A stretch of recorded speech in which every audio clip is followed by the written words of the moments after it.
Hello, and welcome to the Book Club Review, the podcast about book clubs and the books that get you talking. Today, we're sitting down to discuss The Silence of the Girls by Pat Barker, a vivid retelling of the Iliad from the point of view of Briseis, a captured Trojan queen. The book received much praise from critics and was shortlisted for the Women's Prize for Fiction and the Costa Novel Award, but did it spark debate with my book club? What did we make of it? Keep listening to find out. A slightly different show for you today, as there's no Laura, for the best of reasons, in that she's just had a baby. I'm joined instead by another dear friend, Katie Goody, with whom I go way back, all the way to secondary school, in fact, where we were librarians together. After a high-flying career in fashion merchandising, she took a step back and now works as a part-time school librarian herself. And so our lives have come full circle. Katie, welcome to the shed. Thank you for having me. So onto the book. The Silence of the Girls is Pat Barker's 14th novel, but I think I'm right in saying, aren't I? Most readers will probably be familiar with her Regeneration trilogy, first published in 1991 and finishing with The Ghost Road in 1995, which won the Booker Prize. So Silence of the Girls is her latest book, and it's packaged up beautifully in this lovely kind of, what is that? It's like a woodcut cover. Penguin on their website did a really beautiful little animation of it, which I was mesmerised by, actually. I sat and watched it for ages. It was just a little animated GIF, but they made the little characters move, and it was just really beautiful. And on the back is a kind of almost thriller-esque blurb, which I shall read for you now. When the Greek queen Helen is kidnapped by Trojans, the Greeks sail in pursuit, besieging the city of Troy. Trapped in the Greek soldiers' camp is another captured queen, Briseis. Condemned to be bed-slave to Achilles, the man who butchered her family, she becomes a pawn in a menacing game between bored and frustrated warriors. In the centuries after this most famous war, history will write her off, a footnote in a bloody story scripted by vengeful men. But Briseis has a very different tale to tell. I didn't read that blurb before I read the book. I don't think I read it either. I'm slightly surprised reading it now. It feels very much like they sat down and said, can you write something that's really going to make it sound pacey? Yeah. Not to say it isn't pacey. I listened to this book, which I think meant that my experience of it was very different from the other members of my book club and other people I've talked to about it who just read it. As I understand it, if you just read it, it's actually quite a quick read. It's very quick, yeah. I think I went through it in 2 days, 3 days. Yeah, exactly. Very fast. That's what people in my book club were saying. It took me about 4 weeks of, not every day, but the odd early morning run. I spent a lot of time with this book. And I remember vividly, the first time I started listening to it, I was sort of running along and listening to it in my headphones. And it starts very powerfully and dramatically with the siege of the city that Briseis lives in. It's overrun, isn't it? The Greeks conquer the city, sack the city, kill everybody. The royal women are sort of holed up in a tower in part of the castle complex, and they watch everything happen in the streets below. And I actually sobbed out loud as I was running along. I was so moved and horrified and sort of mesmerised by the scene that was unfolding in my ears. And I thought, oh my goodness, this book is amazing. I thought, what an experience I'm going to have reading this book, because it was just affecting me so powerfully. And then for me, the rest of it really didn't live up to that amazing opening. What did you think? The opening is the most powerful part of the story. And I did cry at the opening. And I don't normally cry at books. I'm not a crier particularly. Yeah. But it wasn't the only time I cried in the book. I found the whole book a bit of a gut punch throughout. And I totally take your point that first section, she doesn't match it in the rest of the book. But later on, every time that I was starting to care a little less about the characters, I found another gut punch. Something else happens. I found myself caring about people who I'd thought of as brutal monsters. Did you? So I think it's fair to come clean early on. I found this book a real struggle. I found it a complete emotional onslaught. I felt bludgeoned by this book. I was just so overcome with, first of all, the ferocity of it and the violence and the way that you're plunged into that. But I didn't mind that so much. It's not that I'm afraid of having that reading experience. But then she didn't really manage to sustain my interest in any of the characters. And I think one of the reasons I found it quite frustrating was because I felt like the task that she had set herself made that impossible. So she's telling the story from the point of view of a woman who is captured, she becomes a slave. So she has no agency. She has no ability to affect things that happen around her. All she can do is observe. And also, not only Briseis, but all of the characters in this book, I think very well and very persuasively, are shown to be suffering from a sort of post-traumatic stress. You know, they've all been through the most appalling violence and they've all suffered incredible loss. And not only that, but the men who are fighting are shown to be continually having to go out there and every day commit further acts that just sort of turn them all into monsters. And it's very powerful, but at the same time, it dehumanises everyone. One of the things that came up in our book club discussion was you can't really get that engaged with characters that aren't really communicating with each other because they've all shut down internally because they're all so unhappy. I didn't see that. It's relentless as a book, really. Briseis has no power, but for me, one of the great themes of the book is that no one has any power, really. Be it Achilles, he's meant to be this all-conquering hero, but he's at the mercy of his fate and he knows it. You've got Agamemnon, who should be king of all he surveys, but actually he's at the mercy of Apollo at one point in the book, and then actually of Achilles twice more in the book. Right at the end, he's still trying to appease Achilles, even after he's dead. So for me, actually, I like that. I like the fact that nobody here is a winner. No one has any power. The women have the least of all. But really, everybody else is as helpless as they are in different ways. And yes, they are dehumanised because of it. Does it help, do you think, if you know more about classical literature, if you know more about the Iliad? Have you read the Iliad? No. I know almost nothing about classical literature. I've seen the film Troy. I haven't seen Troy. Oh. Is that Eric Bana and... That's Eric Bana and Brad Pitt. And actually, for me, all the way through this book, Achilles was Brad Pitt in my mind. I haven't even seen Troy, and now that you mention it, I think I could also see that. Yes, of course, he's Brad Pitt. He is. He's Brad Pitt. He's kind of golden and, you know...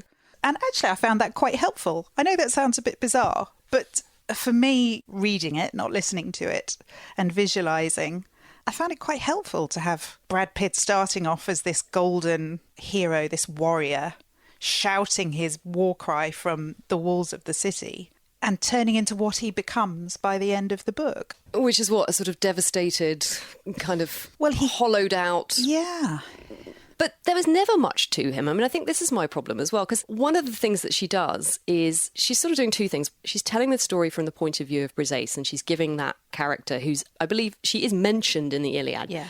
But she doesn't get to speak and no one really remembers her. You don't think of the Iliad, you don't think of Briseis. She's telling the story from this character's point of view and giving her voice, and you actually get quite a lot of a sense of what she might be like as a person, despite the fact that her future has just been ripped away from her and whatever she might have flourished and developed into is all sort of stolen, I think, leaving you with this sense of a life that might have been lived but instead has been destroyed kind of thing. But then Achilles, she also tries to give you some sense of his backstory and like what makes him who he is and what drives him. And I didn't really think that worked at all.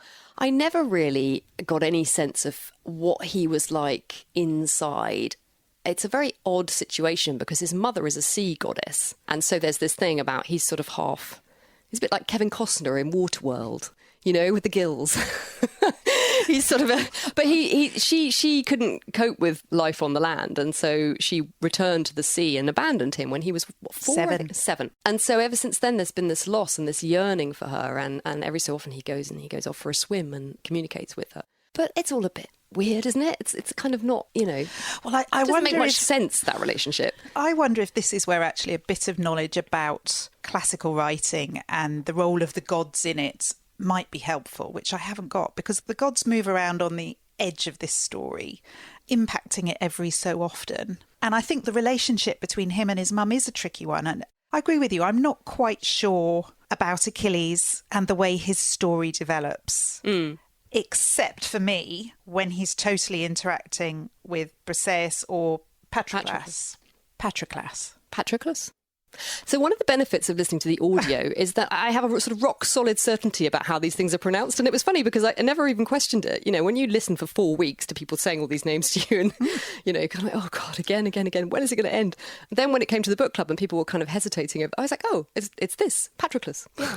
I haven't got a clue. So I'm feeling my way with how to pronounce their names. But I found his relationship when he talks to those two, affecting isn't the right word. I understood it. I understood it much more. His backstory is weird. And also how Patroclus comes to him and their relationship and how it begins and the power play within it and the roles that they have slipped into in their relationship. It's not as fleshed out, maybe, as some of the others in the book. The way that Patroclus comes to him when they're both children and the relationship builds from there and the roles that they slip into in that relationship. I won't say I struggled with them, but they didn't ring as true as some of the others in the book. Even though I know that bit is in the Iliad, you know, she hasn't made that bit up. That relationship is understood. But maybe she felt more constrained by it because that is fleshed out in her source material, whereas Briseis is almost a blank piece of paper and she can do what she wants with the character to a point. Yes, except that there's nowhere for her to go with this character because this character has no agency. There are no possibilities for her. I think my fundamental problem with it is that it never made for very interesting reading. And also, speaking about familiarity with the source material, I haven't ever read the Iliad, but I kind of knew it. But I suppose we do, don't we? We just know that story. I think that's another one of Pat Barker's points, is that this is the story that underpins much of Western literature. You know, it's one of the sort of founding texts on which our culture is based. And I remember it when I was growing up. There was a thing that Tony Robinson did, you know, from Blackadder, and it was Odysseus. I don't think I saw it. It was it's on the sort of thing I would have TV. watched. And what was brilliant about it was he made all the characters, you know, they were quite funny. So Odysseus, you know, Odysseus is kind of presented as the hero, but actually in the Tony Robinson version, he was very cunning and he didn't really want to go to war. He was always trying to get out of it and play everybody off against everybody else so that he could just go home and have a nice time with Penelope. And Achilles, I remember, was just obsessed with himself. All he wanted to do was just sort of stare at his own reflection in the shield, and the way to get him to do what you wanted, Odysseus finds, is to flatter him. So it took all those ideas, but it sort of presented them in a way that was sort of fun for children. I mean, now I've read Silence of the Girls, it seems extraordinary to me that anyone would present any of this kind of classical material as something for children. You know, it's she makes you see the kind of monstrosity of it, I suppose, because actually what it is war, and war is monstrous, and it's about violence and killing, and it's senseless, and why does it happen? I mean, I like the fact that this book leaves you asking those questions, but it didn't make it enjoyable or interesting for me to read. And actually, because I know the backstory, there wasn't even any narrative tension for me. There was never a moment where I thought, oh, wonder what's going to happen next, because I knew what was going to happen next. And in fact, most of the time I was thinking, God, when are they going to get to the bit with a horse? And then the horse isn't in it. Yes. No, I mean, for me, the bits that get you through the book are, you know, the killing of the children. Oh, God. I've got boys. Yes. So we're both mothers. We're both mothers. And I think that's why I kept getting punched in the gut. But you love this book. I love this book. Whereas my reaction was the opposite. So I almost feel like we're getting quite a similar view from the book, except I'm revelling in it. Whereas, you know, you're really turned off by it, which is quite interesting. There's a bit in the second part of the book where Achilles has gone back to war. Briseis has been returned to him. Patroclus has been killed and he's gone back to war. And Pat Barker details the people he kills. One by one, like there's about a page and a half of a list and how he kills them. Yeah, so according to Sally and Coco, who have read the Iliad, apparently this happens a lot in the Iliad. It's and just there's like a list. Endless lists of people. Well, then to me, that's way more powerful, because then on the next page, she talks, and it's a bit of a signpost as to what might happen to Briseis after the end of this book, but she talks about how she goes looking for the Greek women and they tell her about those boys. And so he kills brothers. This must come from the Iliad then. I find that really interesting. And she says, actually, they weren't brothers, they were twins. And one of them couldn't speak when he was a boy. And so his brother used to talk to him. And again, I'm totally got by the book. But I just felt really manipulated by that. I just felt like she was using my capacity for empathy and as I say, I felt really manipulated. It didn't feel like it achieved anything, because obviously they're human beings. Like, it wouldn't occur to me not to think of them that way. And so this idea of having to say, yes, but this person, what's the thing? Particularly, I think it's interesting, actually, because at that point, it's towards the end of the book, and I had really just had enough of having these emotional strings pulled so relentlessly. To my mind, not to a kind of worthwhile end, I suppose, because I just didn't get enough from this book for it to make it worthwhile to have gone through reading all of that. I mean, there's a bit quite early on, that extraordinarily powerful opening, where there's a woman who is being raped as she watches her two sons, who are, young teenagers, just young enough to fight. I think they say one of them might be 14. Being dismembered in front of her, and she's trying to reach to them and they are trying to reach to her, and all of this. And you can't unsee that, or unlisten to that in my case, once you've read that.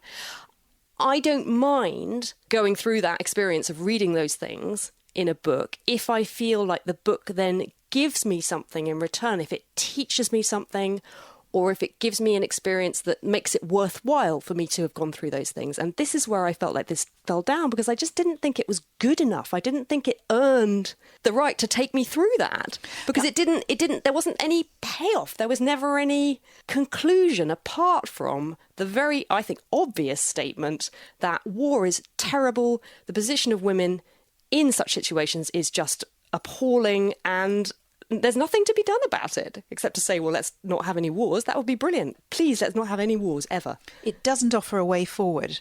But I think because there is no way forward. Exactly. But what it does do is it says, let's drop the pretense that these are the Greek heroes. Let's stop calling them the Greek heroes, and let's rethink how we talk about it. So you don't have to write a whole novel for that. Just the title tells you that. The Silence of the Girls. Oh, of course, because we don't hear from the girls. Great. Now I've realised. Let's move on, I do think, though, the end of the book, I was really disappointed. Well, it's interesting as well, because normally the very last bit, I like to try and avoid spoilers, but then with this one, I feel like for aforementioned reasons, we kind of know what happens. Yes. I mean, we don't know the specifics of what happens to Briseis. What were you going to say? Would it ruin it for someone? Well, I was going to say, I felt like at the end of the book, and I had to go and look up what happens in the Iliad to find out if this is what happens and therefore what had to happen. And I believe it is. So at the end of the book, can I say? So at the end of the book, suddenly Achilles softens towards Briseis where he hasn't previously, and she becomes pregnant with his baby. Because he knows he's going to die, he basically finds her a husband. Yep. To look after her and to bring up his son after his death, who is called Alcimus. Yes, I think so. Well done. Alcimus. Good memory. So at the end of the book, Achilles dies, as we know, with his heel. No spoiler there. No spoiler there. And off she goes with her new husband. I was a little unsatisfied by that because we hadn't known about him very much through the book. Yeah, he's like a kind of adjutant, isn't he? He's like, kind of one of the henchmen. Yes, he's sort of a henchman. I would have liked to have known more about him earlier in the book. He's like one of the Star Trek characters, when they beam down to the planet. That's it. And you've got the ones you know about, and then there's always a couple of extra ones. Yes. Who are the ones that get picked off by the aliens. He's in that category, so I agree. It's like he suddenly gets to play a very important role. Even he seems a bit surprised in the book. Well, and a bit put out, to be honest. But actually, having said that I watched the Troy film, I had forgotten that Patroclus dies. And that's why Achilles is brought back into the war, because of his love of him and his grief over that. And I thought she might end up with Patroclus at the end. So I did have a wee bit of suspense. So then I was a bit like, oh no, he's going to die. Don't borrow his armour. Don't go. Don't do it. And actually, as that started to happen, I started to remember what I'd seen in the movie. Yeah, I remembered about Patroclus because I read, what's the Madeline Miller book? The Song of Achilles. Yes. Only a few years ago. And that was such a wonderful book that really stayed with me. So Patroclus for me was an incredibly vivid character, but from that book, not from this book. In this book, I think she herself has commented that Patroclus is the sort of, if this book has a kind of ethical centre, it's him. I kind of see that. I mean, like with all of these things... He still has a sex slave, doesn't he? It's within the context, exactly, of this unbelievably brutal, awful military society. Because they're living in a camp that's on the outskirts of Troy, and then every day the men are going off to fight on the blood-soaked fields, and every evening they come back to have all the women wash all their clothes in vats of urine, and then off they go again the next day. It's very convenient, though, isn't it? At the end, being able to package her off with Alcimus, and also very convenient that she got pregnant, and this idea of this softening of the relationship between her and Achilles. He's still raping her every night. Every night. Yeah. Well, he doesn't for a bit. Does he lay off? He lays off because he can't bear to... It's after she's been sodomized by Agamemnon. I'm gonna lose my clean iTunes rating, even though we haven't said anything we could normally say. But I blame Homer. Yeah. Yes, no, absolutely. Yes. And after that, he can't for a good long time, and he doesn't want her. And actually, it's only belatedly that he sort of accepts her into his bed, and she no longer has to sit to be summoned. She's just in the bed after that. I just found it all so dispiriting. I mean, you say it's like perhaps drawing away the veil and really showing things truly for what they are. The reality is so depressing, especially if you are a woman reading this. And then I had this sudden revelation the other day. I was sort of walking along and thinking about it, and I suddenly thought, I wonder if it wasn't aimed at me. I wonder if this book was aimed at men. If you think about being a male reader, your experience of reading this book, I just wonder what effect it might have on you. As a woman reading this, I could only feel sort of miserable, really, and sad for the position of all these women and their kind of hopelessness and the fact that nothing ever changes. And even today, again, as Pat Barker makes the point, there are conflicts going on around the globe where these sorts of things are still happening. Very much so at the moment. And as a woman, what do we think about that? What can you think except, thank God I live in England. Thank God we're not at war. Thank God I'm safe. Thank God my children are safe. Thank God that the society I'm in is a reasonably stable democracy. I don't know. But they're not noble thoughts, really, are they? They're sort of kind of self-serving ones of just thank God that I'm okay. It left me with an uncomfortable feeling. And again, as I say, I didn't really feel like maybe that's what she's trying to do. It might maybe be. She's trying to. And it didn't not work. It did work. It did make me think all these things. But as a reading experience, It is a hard experience to read it. But maybe, again, this comes back to the fact that you had 4 weeks of this happening to people. I would say. As opposed to 2 nights. Yeah, and definitely people in my book club who loved it, sat down, read it in one go or a couple of goes, and were just really kind of struck by it. And I perhaps wouldn't recommend the audiobook experience unless you want to know how to pronounce all the names, in which case it's quite helpful. One thing that was quite obvious as a result of the audiobook was that there is a kind of switch in perspective. It actually isn't only told from the point of view of Briseis. And that's because she's backed herself into such a corner with this character that can't really go anywhere or do anything. I think she must have realised, hang on a minute, I'm going to have a male point of view in here, otherwise we'll never get anywhere. And so you start to hear things from Achilles' point of view, and it switches from her voice to his. And then in the audio, it's actually read by Kirsten Atherton and Michael Fox. Oh, wow. Two Not different the people. Michael Fox. Oh, I thought you were excited about Michael Fox. No, just a Michael Fox.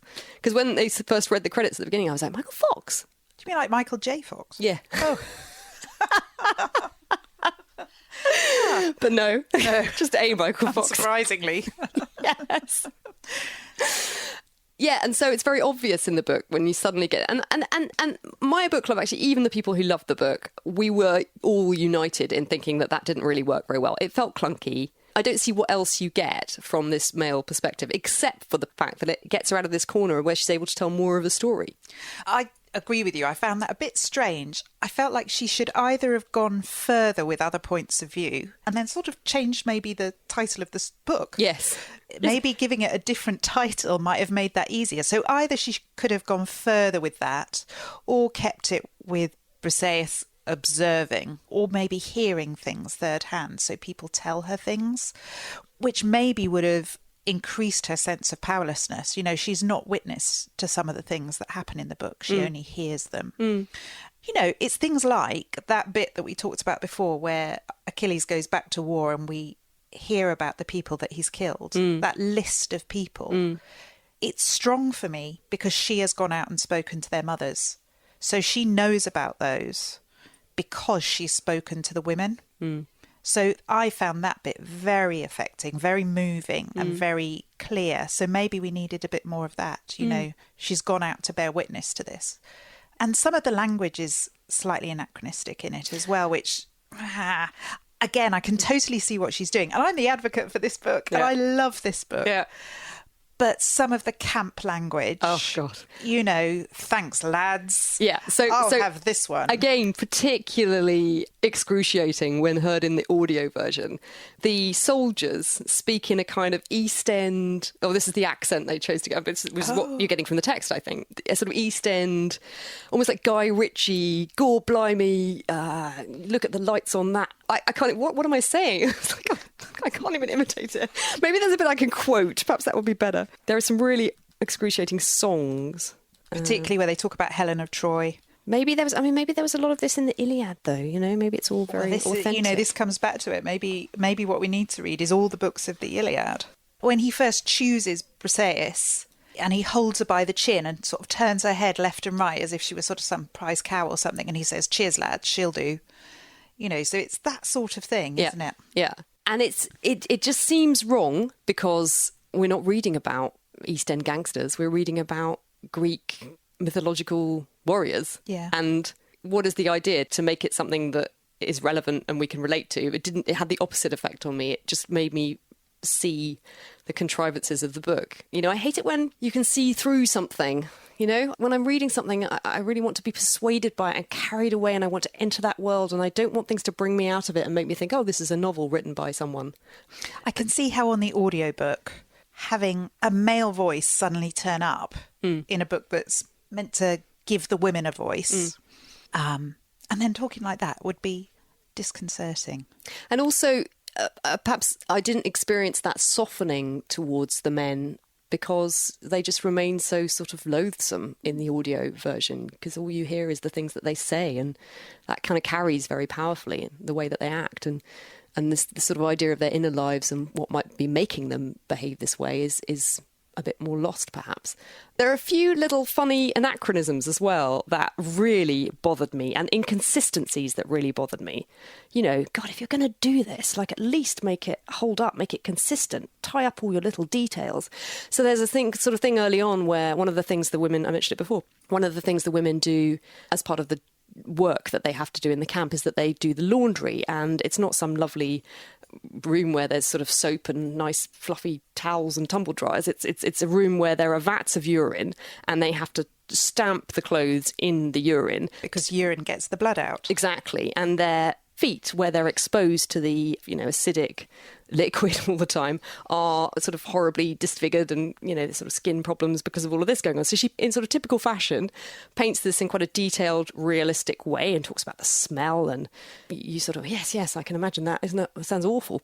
But then later on, when Hector's body is being dressed in quite a kind of relatively tender scene, I suppose, by Achilles and Briseis, they're in the laundry room. And I was like, well, where are the vats of urine? What happened to them? Did they get taken away, or was the urine produced every morning and then thrown away every night? Or, you know, just little things. But it's like they would have still been there, wouldn't they? And it wouldn't have been this lovely, nice, sort of semi-spiritual place. It would still have been the stinking urine laundry room. There was that. There was the sliced bread. So at one point, a character... Again, I think talking backstories, talking about, you know, younger days, domestic details, a character refers to another character as asking for a slice of bread from the mother. And I was like, sliced bread? Would they have had sliced bread? I'm sure they're capable of slicing. Well, no, but did they even have leavened bread? Did they have, like, fluffy square loaves? And then were those loaves, like, how would you slice bread if you were a Trojan in a war camp? Like, did they have serrated knives? You know, like, I could totally get a hunk of bread or a piece of bread. Can I have a piece of bread? But it was just this thing about a slice of bread. And I didn't really hear the next 2 pages of, you know, novel, because I just was thinking, sliced bread? I can't even remember the sliced bread. That doesn't bother you? No, but no. Maybe I just took it as a slice of bread. There are a few bits where I feel like someone perhaps should have said, this reads a bit strangely to her. Yeah. It all felt like part of the project of making it seem real and human and relatable. But for me, all it did was make me feel like I was reading a novel by someone who was trying to write characters and make them seem real and human and relatable. And whether that was the atrocities that were committed, whether that was then the kind of attempt to paint pictures of these people as human beings and make me care about the fact that they've been butchered. The characters who were then doing the slaughter to try and make me care about them, you know, it just all felt manipulative and, for me, not worthwhile. But it would be unfair of me to suggest that my book club were all in accord with me. And in fact, we were probably about 50-50. 50-50 people who, like you, were just blown away by it. They thought it was amazing and they loved it. They loved it. This is the thing I love it. I'm really quite passionate about it. And because I remember you said to me that you had recommended it to people, and I was like, recommended it to people? I wouldn't wish this book on my worst enemy. Why would I suggest someone to read such a miserable... I'm hawking it around everybody. My mother, my friends. So that's a really interesting question. When you recommend it to someone, what is it that you think they're going to get? What pleasure do you think they're going to derive from reading it? I think, when I talk to people about it, one of the first things I say is, it's such an angry book. It's such an angry book. You have to read this book. It's so angry. And I think particularly that first section... Yes. Is such an angry book. And you hear it from Pat Barker's writing, you hear it from the dialogue, you hear it from Briseis particularly. It's her voice, and it's the voice of those women, the women who have nothing, who sleep under the huts, the women in the laundry room, her and the other women sitting, waiting to be called to be raped. It is quite visceral. And I think that it's quite important in that respect. Not an important book. Important's perhaps not the right word, but it's a book that I feel people should read because it strips away gloss, and it does that through the violence and the brutality, but it also does that through the detail of the camp. We learn a lot in the detail of the camp, and actually I love that. I love that sort of writing. Whereas to me, I was just like, stop telling me details. Just get on with the action. No, I loved it. Even though I knew what the action was going to be. So yeah. And then actually I thought the writing about the fighting was really strong. So when she's describing a battle, she does that brilliantly. Achilles with his war cry that can be heard all around the place. For me, that's hugely powerful. No, I feel like no one writes as well about war as Pat Barker. And I remember that from Regeneration. Yeah. There's just something about the way that there's a sort of simplicity to it that just kind of slices through everything else. And you feel like you're there. You feel everything about how awful and terrifying and everything about it would be. And I remember that from the war novels. It's the same thing. You know, if you want to really experience what it would have been like to have been a soldier sent off to the front, read those books. Yeah. But I suppose with those books, I did feel the characters were incredibly well-rounded and they're really human. And, you know, she can do what a novelist can do. She can build into them all the richness that makes a human being. Whereas this only ever came from this kind of strange cardboard cutout source material anyway. And then she herself is sort of trying to breathe life into it. But for me, it was still so one-dimensional, despite the fact that she was clearly trying to give it so much more. For me, it never really... But anyway... Just stop going on about what I thought to talk about what the other people in my book club thought. So Andy, bless him, was quite on my side. And so that's interesting because he was a man and he liked it even less than I did. But not, I think, because he felt particularly confronted by the ideas or in any way criticised for his masculinity. I just think he didn't think it was a very good book. The only interesting character was Achilles, oversold on the woman's point of view, but actually you don't get much interest or insight. Briseis didn't have much personality or anything interesting about her, and we already know the story. Ooh, so for him, he said it was really harsh. It was a so what, and I didn't get interested at all. Wow. Whereas Sally, who loved it, said totally gripped. It was a valid and interesting retelling of the Iliad that made important and powerful points about the lack of agency of women in war as pawns, prizes and sacrifices in order to boost the power of men. The awful thing is that you only have to pick up a newspaper now to read comparable stories. Women have no agency, no power, and that's what this was about, and I found it very powerful. Hannah said some passages are real beauty, but for me, the narrative and the characters as a novel were disappointing and lacking. I take the point that it's about the current state of the world, and that's reflected in it, but as a novel, it didn't convey that to me. I needed more. It wasn't enough to say that the women are hollow and traumatised. I found it samey, and she said it was a shame because I wanted to love it. Whereas Coco read it in one sitting, didn't want to put it down. She said, because I knew the Iliad and knew the story of Briseis, I was quite prepared for hearing something that was going to depict brutality. I saw how Briseis shut down because you couldn't live through something like that otherwise. I found it poignant and heartrending. For her, she said, my interest in human psychology and trauma carried me through. I mean, I'm pretty interested in human psychology. I think, yeah. What am I doing?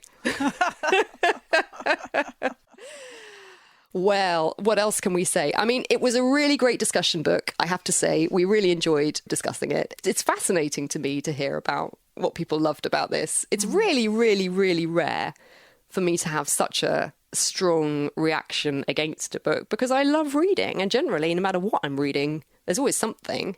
And you've loved Pat Barker in the past. And I think perhaps it is this significant thing that I didn't read it. I listened to it. And actually, if there's ever a book that you don't really want to, because audio forces you to slow down. It forces you to kind of savour every word. And for this, perhaps that just wasn't the right way to experience that book. Did anyone else in your book club use the audio, or did they all read it? They all read it. So what I really need to do is find another person to listen to it and see what they thought.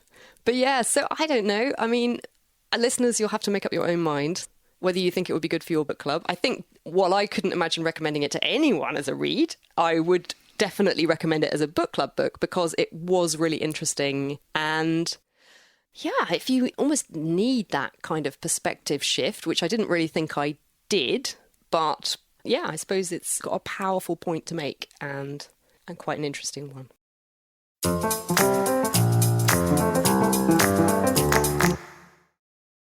Based on Silence of the Girls, here are some more recommendations for your next book club read.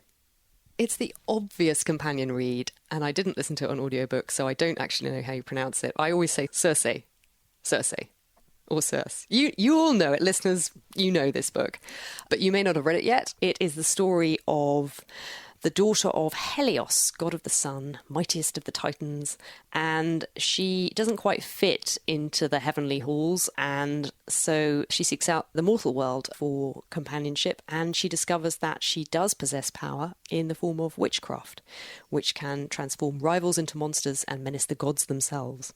Zeus feels threatened by her, and he banishes her to a deserted island where she's actually quite happy having this island all to herself, and she realises that she can really make the best of it and make it her own place. And so she works on her magical skills and crosses paths with various famous figures from mythology, including the Minotaur, Daedalus and his doomed son Icarus, the murderous Medea, and of course wily Odysseus, who ends up on her shores and ends up staying for a while. But there is danger too for a woman who stands alone, and Circe unwittingly draws the wrath of both men and gods, ultimately finding herself pitted against one of the most terrifying and vengeful of the Olympians. To protect what she loves most, Circe must summon all her strength and choose, once and for all, whether she belongs with the gods she is born from, or the mortals she has come to love. I love this book. It's a great page-turning read, and it is interesting because it is the story of a woman who has power, I suppose. That's the kind of nice difference about it. She's not powerless. She does have power. But at the same time, in the kind of hierarchy of gods, she's not particularly powerful and she has to do what she's told. So there are some sort of constraints on her that feel very familiar. I suppose what I took from this was the sense of a woman following her own path, learning about herself and how to get what she wants to out of her life. It sort of raised some interesting, lingering thoughts that I liked very much, that stuck with me, and I just thought it was a fantastic read. And of course, the other book by Madeline Miller that seems relevant is The Song of Achilles. It's just chalk and cheese compared to Silence of the Girls. Again, it's just a fantastic page-turner of a novel that really focuses on the relationship between Achilles and Patroclus, and didn't feel to me like it did particularly relate to the Iliad or the truth of the situation of war and violence in the way that Pat Barker is writing about it. It's just a really great read and a lovely novel about a relationship between two men. I suppose that was a sort of slightly unexpected thing about that. I remember reading it over the summer and absolutely loving it. But I think perhaps less interesting as a book club book, that one. But Circe, I do think would make a good book club book. I think that there are just some kind of nice questions that it raises that I think would provoke good discussion, and I think also just an enjoyable read. Katie, how about you? I would recommend, for those that haven't read it, to go back and look at Regeneration, which was Pat Barker's novel from...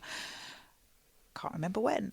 Well, so it was published in 91, and I worked out we would have been about 18 when that came out. And I think I probably read it maybe a couple of years later. So I reckon I was about 20 when I read it. Yeah. And I remember it having a powerful effect on me. I think I remember thinking, I remember weeping over it. I remember it was an incredible read. But at the same time, I have forgotten almost everything about it now.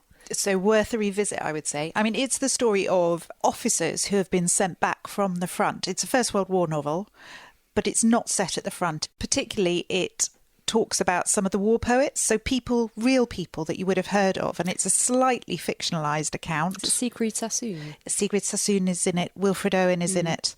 They're sent to a hospital in Scotland, Craig Lockhart, to recover from shell shock, and it's a hospital for people suffering. And there's a doctor there called Dr. Rivers, and he talks. It's a book with a huge amount of discussion and conversation. And again, it follows the themes which do come out of The Silence of the Girls around war and its impact on people. But at the same time, although these are officers, it doesn't focus on their perhaps more familiar upper class, lower classness of the First World War, although there is a character in it who, although an officer, has come from a lower class background, and his experience is contrasted with those of perhaps a more middle and upper class literary background. And also Wilfred Owen, again, not an upper class person, and how he relates with Sassoon, who's the more established figure. It's very interesting. It's a wonderful book. And actually, having read The Silence of the Girls for the first time in about June, I then went off and reread Regeneration. And I think it's really thoughtful. It's not pacey like The Silence of the Girls. It's quite a quiet book in some ways, quite a reflective and contemplative book. And do you think a book club would need to read all three, or could they just read that one?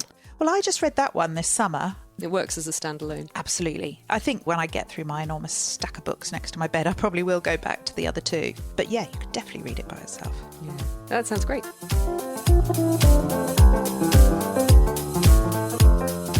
That's all for this episode. Those book recommendations were Circe and the Song of Achilles by Madeline Miller and Regeneration by Pat Barker. On our next book club show, we're doing a War and Peace special, which I read with my book club over the summer.